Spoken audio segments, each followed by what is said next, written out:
Hospital. Dr. Ramaiah, Dr. Walker, ladies and gentlemen. First, I'd like to say Eric Dipple is an honorable man. Nothing that I will say today will be without evidence.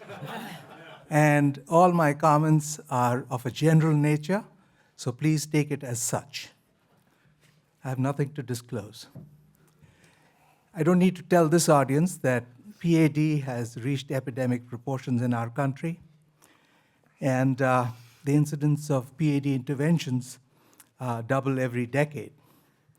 Critical limb ischemia occurs in a very small percentage of these patients, with a dismal 5-year survival. Most interventions that are being done today are for claudication. In 2008, CMS changed the payment structure, and the OBL was born. Most interventions done today for PAD are in the OBL. From this paper, we know that the patients who are undergoing interventions in the OBL are generally poorly managed medically. About half of them are still smoking, and a third of them are discharged without statins or antiplatelet agents. As far as freedom from symptoms is concerned, it's a miserable 20 to 30%, much less than the 50% that is the recommendation, freedom of symptoms at 2 years by the SVS. These investigators from the University of Kentucky did us a great favor when they came out with this VQI study, which basically showed that revascularization for intermittent claudicants leads to more chronic limb-threatening ischemia and higher amputation rates.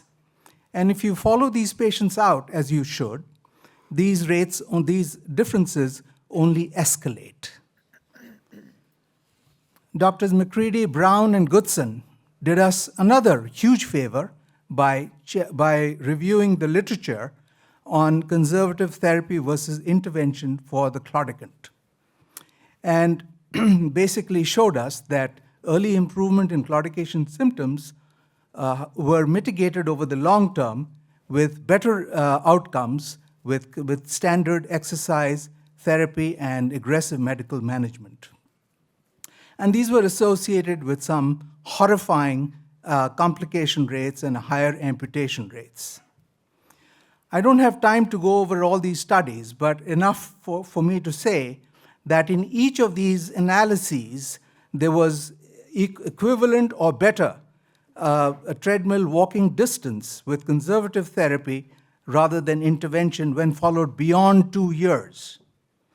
And as far as complications are concerned, some of these complications are horrifying, and others are probably not that bad, but whether it is surgery or percutaneous intervention, the claudicant does not do as well as if you had done nothing at all. As I said, there are numerous references here, and I would invite you to read them. This study from the Johns Hopkins showed that the claudicant in high reimbursement settings, which they're referring to the OBL, is associated with higher progression to chronic limb-threatening ischemia.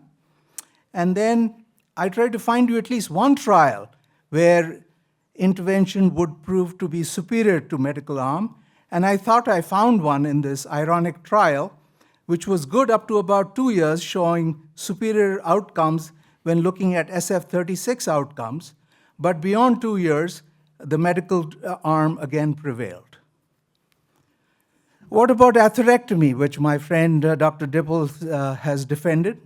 The incidence has gone up. This is by a surgeon fairly recently in the JVS. And what he showed us was that non-clinical factors were a more dominant driver of atherectomy use. That is just euphemism for money. PVI performed in an office setting was the single strongest predictor of atherectomy use.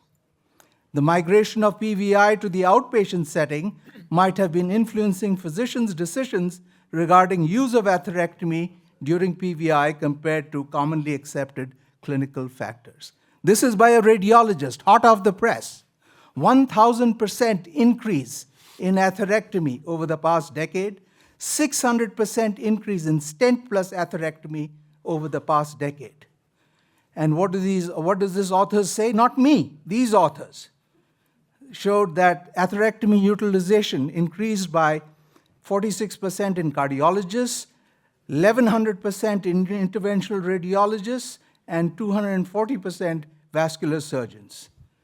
The difference in price, Eric has already told you. I will not prevail on that. Bypass grafting has basically disappeared. And data supports that PAD management has shifted to the OBL. Adjustments to atherectomy reimbursement in the OBL may be necessary to maintain patient safety and prevent overuse. So this is, again, the authors are from Johns Hopkins and showed that claudicants who are intervened on have more reinterventions than non-atherectomy interventions. And those who are aggressive atherectomists will do it a second and a third time in comparison to those who don't practice that way. This is from our friendly cardiologists, the same specialty that Eric represents. Look what the editors of JACC have to say, that we need an adjustment of our moral compass to follow the already existing appropriate use criteria. 8-fold higher atherectomy use in the OBL versus inpatient setting should be a warning sign to clinicians to follow the Hippocratic principle of doing the right procedure for the right patient at the right time, no matter where they are performed. OBL should be held to the same high standards of care as inpatient facilities, with quality assurance metrics, et cetera, et cetera. CMS mandate for reimbursement for value-based care is supposed to change from 2030. I suppose it'll come much sooner with Doge and Elon Musk running around. Metrics for value are still being determined. Some facts are well established and undeniable. Supervised exercise therapy for claudicants is now reimbursed by Medicare. Interventions for claudication are of low value and likely to be targeted for denial of payment. Indiscriminate use of atherectomy will be questioned. The question should be reframed. It's not whether it should be done in the office or in the hospital. Should interventions in the office be under scrutiny? Should be the question. Most interventions for PAD will be done in the office. That boat has sailed. Clearly appealing for ethical practice by the operators has not worked. Unless there are checks and balances, abuse will continue. Ladies and gentlemen, you will continue to read articles like this from the New York Times. They lost their legs. Doctors and healthcare giants profited. I rest my case.